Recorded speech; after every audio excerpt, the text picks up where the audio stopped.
کیونکہ اگر ہم اوائل سے دیکھیں امام جعفر صادق علیہ السلام کے دور میں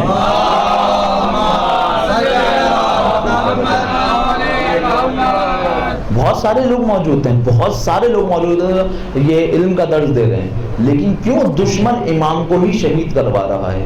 کیونکہ جانتا ہے کہ یہ وہ شخصیت ہے جس کی وجہ سے ہماری حکومت، وہ حکومت جو خدا کے مقابلے پر متزلزل ہو سکتی ہے، وہ جانتا ہے۔ اور اگر انسان ان علماء سے ہٹ جائے، حقیقی علماء سے ہٹ جائے، تو کتنا ہی زیادہ پڑھ لکھ جائے، جہالت اس کے ساتھ رہتی ہے۔ ایک دفعہ ایک شخص بیٹھا ہوا مسجد میں خطبہ دے رہا ہے اور کہہ رہا ہے کہ میں نے اپنا تمام علم امام جعفر صادق سے حاصل کیا ہے، لیکن مجھے ان کی 3 چیزیں سمجھ نہیں آتی۔ میں ان کو مانتا ہوں ان کے ساتھ، لیکن ان کی 3 چیزیں مجھے سمجھ نہیں آتی۔ میرے 3 چیزوں میں امام جعفر صادق سے اختلاف ہے۔ کہا اچھا کیا؟ پہلی چیز کہتا ہے کہ امام کہتے ہیں خدا ہے لیکن نظر نہیں آئے گا، میں اس کو نہیں مانتا۔ بھائی جو چیز ہوتی ہے وہ نظر آتی ہے، اگر یہ رومال ہے تو یہ نظر آ رہا ہے، یہ کیمرہ ہے تو یہ نظر آ رہا ہے، یہ مائک ہے تو یہ نظر آ رہا ہے۔ بھائی جو چیز ہوتی ہے وہ نظر آتی ہے، اور اگر خدا ہے تو خدا بھی نظر آئے گا۔ کہا اچھا دوسری چیز؟ کہا دوسری چیز یہ کہ مولا کہتے ہیں کہ شیطان جہنم میں جائے گا، امام جعفر صادق کہ شیطان جہنم میں جائے گا، لیکن میں اس بات کو نہیں مانتا۔ کہا کیوں؟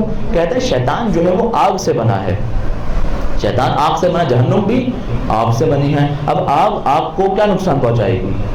اس لیے شیطان ٹھیک ہے تو سزا ملے گی، لیکن جہنم میں نہیں جائے گا، کسی اور جگہ جائے گا۔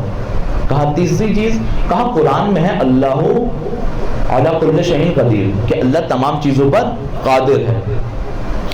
اب جو بھی میں کام انجام دے رہا ہوتا ہوں وہ میں اپنی مرضی سے نہیں دیتا، خدا مجھ سے کروا رہا ہوتا ہے، یعنی میں اپنے کاموں میں اختیار نہیں رکھتا۔ یعنی اگر میں نے ابھی پانی اٹھا کر پیا تو میں نے نہیں پیا، خدا نے مجھ سے پلوایا۔ یعنی اگر میں کسی کو قتل کر دوں تو میں نے قتل نہیں کیا، خدا نے مجھ سے قتل کروایا۔ یہ مجھے اشکال۔ اب وہاں پر مولا کا ایک چاہنے والا ہوتا ہے جس کو لوگ مجنون کہتے ہیں اور کچھ لوگ اس کو بہلول دانا کہتے ہیں، وہاں موجود ہیں۔ کیا کیا؟ ایک مٹی کا ڈھیلا اٹھایا اور اس شخص خطبہ دے رہا اس کو مارا۔ جب مارا تو ان کے ساتھیوں نے آ کر پکڑ لیا اور پکڑ کر کہا کہ تم نے کیوں مارا؟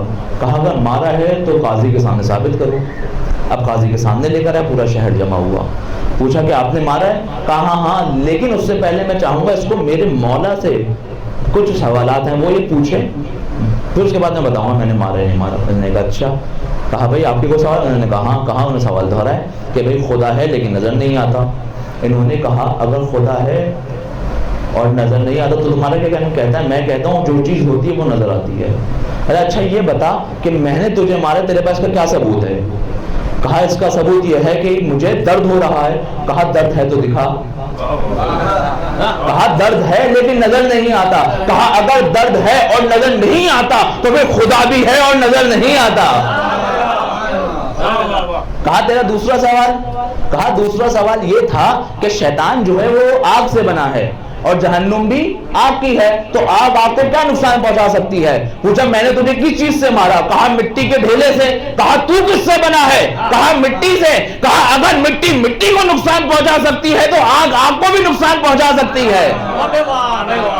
نعرہ تکبیر، اللہ اکبر، نعرہ رسالت، یا رسول اللہ، نعرہ حیدری، امام زمانہ بلند سلوات۔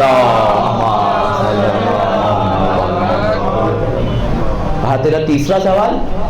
کہا تیسرا سوال یہ ہے کہ جو بھی کام کرتا ہے وہ خدا کرتا ہے، کیونکہ قرآن میں ہے کہ اللہ ہر چیز پر قادر ہے۔ تو کہا پھر سن لے، اگر اللہ ہر چیز پر قادر ہے تو میں نے تجھے نہیں مارا بلکہ خدا کا ہاتھ تھا جس نے تجھے مارا ہے۔ اگر انسان ان اہل بیت سے دور ہو جائے، ان علماء سے دور ہو جائے، ان علماء حقیقی سے دور ہو جائے تو اس نہج پر آ جاتا ہے کہ سامنے کی چیزیں بھی اس کو سمجھ نہیں آتی۔ تو یہ تمہارا اختیار ہے کہ وارث علماء، وہ علماء کے جن کے بارے میں روایتوں میں آیا ہے کہ العلماء ورثۃ الانبیاء، کہ علماء انبیاء کے وارث ہیں۔